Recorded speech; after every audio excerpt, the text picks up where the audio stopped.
नमस्कार दोस्तों, कैसे हैं आप सभी। आज की कहानी का शीर्षक है भीगा भीगा सा रिश्ता। मम्मा, मैंने तो आंटी को सॉरी मतलब मेरी सास को मम्मी और अंकल यानी ससुर जी को पापा कहना शुरू कर दिया है। कब से कह रहे थे वे लोग इस अब सब के लिए, बल्कि अब तो नाराज़ भी होने लगे थे। हाँ तो ठीक किया ना, पर अभी ने तो आपको अभी तक मम्मा कहना शुरू नहीं किया। आंटी कहना तो बंद कर दिया है ना। जब दिल से माँ मानने लगेगा तो मम्मा कहना भी शुरू कर देगा। वैसे भी बोलने में क्या रखा है। एक अच्छा रिश्ता हमेशा हवा की तरह होना चाहिए, खामोश मगर हमेशा आसपास। मैं बोलूँ उनसे? बिल्कुल नहीं। दिल के दरवाजे अंदर से खुलते हैं, बाहर से नहीं। जबरन थोपा गया मातृत्व मुझे आत्मसंतुष्टि नहीं दे पाएगा। बेटी, रिश्ते सूरजमुखी के फूलों की तरह होते हैं, जिधर प्यार मिल जाए उधर ही घूम जाते हैं। पर आप तो अभी को शुरू से ही बेटा कहती आ रही हैं। जब मेरी बेटी ने उसे पसंद किया तो वह मेरा भी आत्मीय हो गया। वैसे भी किसी को बेटा बेटी चाचा मामी अंकल आंटी का दर्जा देना आसान है। हम अपने पड़ोसियों रिश्तेदारों से वार्तालाप में ही यही सब संबोधन तो प्रयुक्त करते हैं, पर किसी को माँ बाप का दर्जा देना बहुत महत्वपूर्ण और मुश्किल बात होती है। बेटी, जिंदगी में बहुत सी चीज़ों को समझने के लिए दृष्टि से ज़्यादा दृष्टिकोण की ज़रूरत होती है। अधिकांश नए जोड़ों को इस समस्या से दो चार होना ही पड़ता है। हमेशा की तरह अपने तर्कों से अपने आज फिर मेरा मुंह बंद करा दिया है। कभी कभी आप मुझे डॉक्टर से ज़्यादा वकील लगने लगती हैं। अच्छा, और माँ कब लगती हूँ? 24 घंटे। होश संभालने के बाद मैं आप में ही तो माँ और पापा दोनों को देखा है। गुल्लक सी है मेरी माँ, जैसे गुल्लक पैसों को संभालती है। आपने मेरी खुशियों को संभाला है। क्या मैं जानती नहीं हूँ कि मेरी ही वजह से आपने दूसरी शादी नहीं की? वरना पापा गए तब आपकी उम्र ही क्या थी? यह तू सुबह सुबह क्या अतीत के पन्ने पलटने लगी? मिस विनी, अब आप मिसेज विनीता दीक्षित बन गई हैं। एक भरी पूरी गृहस्थन। अपनी नई जिम्मेदारियां संभालिए। माधुरी ने प्यार से बेटी को फ़ोन पर झिड़का तो वह सचमुच गंभीर और नाराज़ हो गई। और पुरानी जिम्मेदारियों अधिकारों से नाता तोड़ लूं? बिल्कुल नहीं मम्मा। हम अब भी उतने ही अधिकार और आत्मीयता से दिन में 3-4 बार फ़ोन पर बातें करेंगे जैसे पहले करते थे। अपने सुख और दुख एक दूसरे से, अपनी अपेक्षाएं पहले की ही तरह सबसे पहले एक दूसरे से शेयर करेंगे। प्रॉमिस? अच्छा बाबा, प्रॉमिस। अब फ़ोन रख, मेरे क्लिनिक का टाइम हो गया है। तू फ्री होगी? मेरे पास इतना बतियाने का टाइम नहीं है। किसने कहा कि मैं फ्री हूँ? इस वर्क फ्रॉम होम ने तो पहले से ज़्यादा बिजी कर दिया है। मीटिंग पर मीटिंग, कॉल पर कॉल। बरबराती विनी ने फ़ोन बंद कर दिया तो माधुरी जी के चेहरे पर स्मित मुस्कान बिखर गई। बेटी पर ढेर सारा लाड उमर आया। शादी हो गई है पर फिर भी नीरी बच्ची ही है। माधुरी जी का मन तो कर रहा था एक बार फिर से अतीत के गलियारे में पहुंचकर विनी के बचपन और अपने सुखद किंतु अल्प वैवाहिक जीवन की स्मृतियों में विचरण करने लगे, किंतु बाहर बढ़ती मरीजों की कतार ने उन्हें मास्क पहनकर क्लिनिक रूम में घुसने को विवश कर दिया। कोरोना संक्रमण वैसे तो काफ़ी मंदा पड़ चुका था, किंतु डॉक्टर होने के नाते माधुरी जी न केवल स्वयं पूरी एहतियात बरत रही थी, वरन आगंतुक प्रत्येक मरीज से भी इसके लिए आवश्यक समझाइश कर रही थी। उम्र दराज होने के साथ साथ मेडिकल फ्रेटर्निटी में उनकी प्रतिष्ठा और साख उत्तरोत्तर बढ़ती ही जा रही थी। किशोर बेटी विनीता ने जब मम्मी पापा के चिकित्सीय पेशे से इतर इंजीनियरिंग में जाने की इच्छा व्यक्त की थी तो माधुरी जी चौकी अवश्य थी, किंतु प्रगतिशील सोच होने के कारण उन्होंने बेटी की इस रुचि को तहे दिल से स्वागत किया था। ठीक वैसे ही जैसे आगे चलकर उसकी पसंद विजातीय अवि को भी सहर्ष अपना दामाद बना लिया था। विनीता का स्थानीय आईआईटी में एडमिशन हो जाने के कारण माँ बेटी का साथ कुछ साल और बना रहा था, लेकिन मुंबई स्थित एमएनसी में अच्छी जॉब मिल जाने पर अंततः माधुरी जी को बेटी को विदा करना ही पड़ा था। कोसों की शारीरिक दूरी भी माँ बेटी के दिलों की में दूरियां नहीं ला पाई थी। दिन में जब तक 3-4 बार फ़ोन पर दोनों की बातचीत नहीं हो जाती थी, तब तक उन्हें चैन नहीं पड़ता था। ऐसे अवसरों पर वे माँ बेटी कम, सहेलियाँ ज़्यादा बन जाती थी। विनी अवी से आरंभिक टकराहट, उसके प्रति झुकाव की बात लजाते हुए स्वीकारती, तो माधुरी जी भी कुछ मरीजों द्वारा उन्हें रिझाने के प्रयासों को हंसते हुए शेयर करती।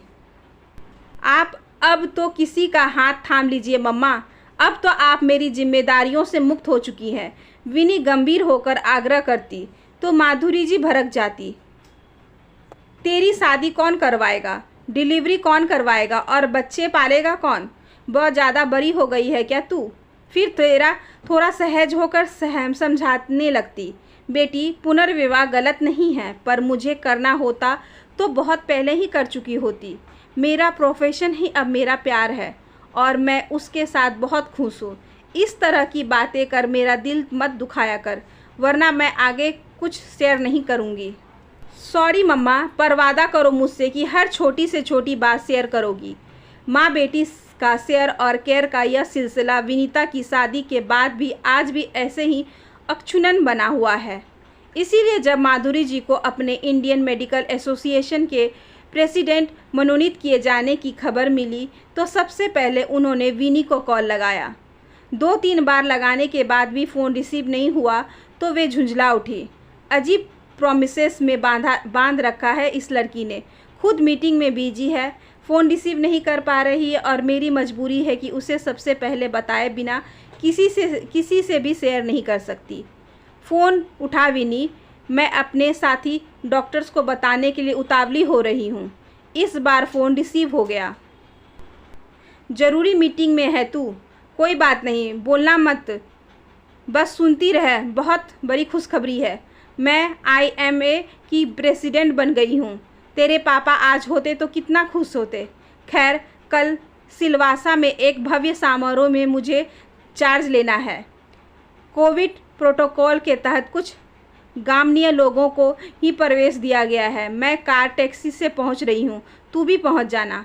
शेष मिलने पर बहुत तैयारियां करनी है और वक्त बिल्कुल कम है। फ़ोन बंद कर माधुरी जी ने कुछ घनिष्ठ डॉक्टर मित्रों को, रिश्तेदारों को सूचित किया और फिर जाने की तैयारियों में जुट गई। गंतव्य पर पहुंचकर वे होटल के अपने रूम में सुस्ता ही रही थी कि किसी ने दरवाज़ा खटखटाया। सामने अवी को देख वह चौंक उठी। बेटे आप, विनी कहाँ है? खोजती निगाहों पर उस समय विराम लग गया जब अवी ने प्रत्युत्तर में अपना मोबाइल पकड़ा दिया। दूसरी ओर विनी थी। माधुरी जी कुछ सवाल जवाब करे तब तक अवी जानबूझकर वॉशरूम में घुस गया था। सॉरी मम्मा, कल एक ज़रूरी प्रोजेक्ट मीटिंग की वजह से फ़ोन नहीं उठा पा रही थी। कोविड वैक्सीनेशन की वजह से तबीयत वैसे भी नरम थी। मेरे इशारे पर अवी ने फ़ोन उठाया था। अवी ने बताया आप बहुत खुश और बहुत भावुक थी, बार बार पापा को मिस कर रही थी। मुझे यह सब बताते अवी खुद भी अभिभूत हो गए थे। मुझे प्रोजेक्ट हेड बनाए जाने की बात चल रही है मम्मा। इसी संदर्भ में आज फिर ज़रूरी मीटिंग है। फीवर तो कम है पर बदन बहुत दर्द हो रहा है। टेबलेट लेकर किसी तरह लैपटॉप के सामने बैठ गई हूँ। अवी के हाथ में भी वैक्सीन की वजह से थोड़ा दर्द है। अच्छा, all the best mama. Same to you बच्चे, अपना ख्याल रखना। अब तक अभी बाहर आ चुका था, तुम्हें भी कहाँ ज़रूरत थी खुद ड्राइव करके आने की। वैक्सीन के बाद 1-2 दिन तबीयत नासाज रहती है, घर पर ही आराम करना था। माधुरी जी के स्वर में ना चाहते हुए भी नाराज़गी और चिंता का पुट आ गया था। वो तो मुझे यहाँ ऑफिशियली एक साइट पर वैसे भी आना था तो आज ही आ गया। मैं पास वाले कमरे में हूँ। अभी खिसक लिया तो माधुरी जी को उस पर ढेर प्यार उमड़ आया। विनी की तरह झूठ बोलते इसकी भी जुबान हकलाती है। डिनर टाइम तक अभी बाहर नहीं आया तो माधुरी जी को चिंता हुई। उड़का हुआ दरवाज़ा धकेल कर वह अंदर पहुंची तो अभी को बिस्तर पर बेसुध पड़ा देखकर चौंक उठी। अरे तुम्हें तो बहुत तेज़ बुखार है, शरीर भी दर्द कर रहा होगा, सिर दर्द भी होगा। अभी हाँ ना करता ही रह गया। माधुरी जी ने वहीं कमरे में ही डिनर मंगवा लिया। अभी को जबरन अपने हाथों से थोड़ा बहुत खिलाकर उन्होंने उसे दवा दी, फिर अपनी गोद में उसका सिर रखकर प्यार से सहलाने लगी। विनी भी छूट-फूट बुखार की परवाह न कर ऐसे ही बाहर निकल जाती थी और बीमारी बढ़ा लेती थी।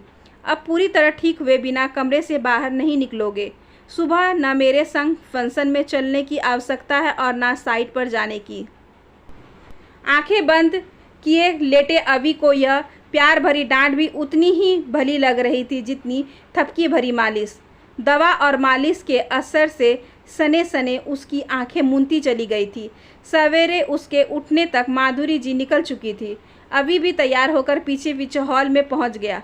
डबल मास्क और फेस शील्ड में फ़ोटो उतारते हुए शख्स को सब फोटोग्राफर ही समझ रहे थे। खुद माधुरी जी भी उसे नहीं पहचान पाई। स्टेज से उतरते ही साथी डॉक्टर ने माधुरी जी को घेर लिया था। कुछ पुराने परिचित बेटी विनी का भी हालचाल पूछने लगे। उसकी शादी हो गई है, सॉरी कोविड गाइडलाइंस के कारण किसी को बुला नहीं पाई। अरे वाह, हमारी माधुरी सास बन गई है। अच्छा बताओ कैसा लग रहा है सास बनकर? इस उम्र में एक और बच्चे की माँ बनकर बहुत अच्छा लग रहा है, वह भी एक पले पलाए समझदार होनहार बच्चे की माँ। ऐसा बच्चा जो आपको सुनता है, समझता है, आपकी हर बात मानता है और सबसे बड़ी बात एक बेटे की तरह आपकी केयर करता है। सच कहूँ तो मुझे उस पर उतना ही प्यार आता है जितना विनी पर। माधुरी जी की आवाज़ भीगने लगी तो सब दोस्तों ने करतल ध्वनि से उनका उत्साहवर्धन किया और पार्टी का वादा लेकर विदा ली। सबसे अंत में आती माधुरी जी का पांव एकाएक कालीन में उलझ गया। वे लड़खड़ाकर गिरती, इससे पूर्व ही पीछे से दो हाथों ने लपक कर उन्हें पकड़ लिया। मम्मा संभल कर, कहते हुए अभी ने पहले तो माधुरी जी को अपनी मजबूत बाहों में संभाला, फिर उनका गिरता हुआ शॉल बेहद आत्मीयता और शालीनता से फिर से उनके कंधों पर उठा दिया, मानो किसी बेहद कीमती चीज़ को सावधानी से सहेज रहा हो। माधुरी जी मंत्रमुग्ध अवाक अभी को निहार रही थी। उन्हें अपने इर्द गिर्द एक अद्भुत सुरक्षा चक्र का एहसास हो रहा था। कुछ देर पूर्व स्टेज पर उठाए गए इसी शॉल से उनका भाल गर्व से दिपदिपा उठा था। अब उसी प्रक्रिया के दोहराव ने उनके अंदर ममता का एक सोता सा प्रवाहित कर दिया था, जिसके निर्मल निश्चल ज्योत्सनामय प्रभाव ने उनके साथ साथ अभी को भी अंदर तक भिगो डाला था। बादलों का गुनाह नहीं कि वे बरस गए, दिल हल्का करने का हक तो सभी को है ना। आशा करती हूँ कि आज की ये छोटी सी कहानी आपको अच्छी लगी होगी। अगर अच्छी लगी हो तो please like, share and subscribe करें हमारे चैनल को, ज़्यादा से ज़्यादा शेयर करें और बेल आइकन को ज़रूर प्रेस कर लें ताकि अगली वीडियोज़ की नोटिफिकेशन आपके पास सबसे पहले पहुँचे। धन्यवाद।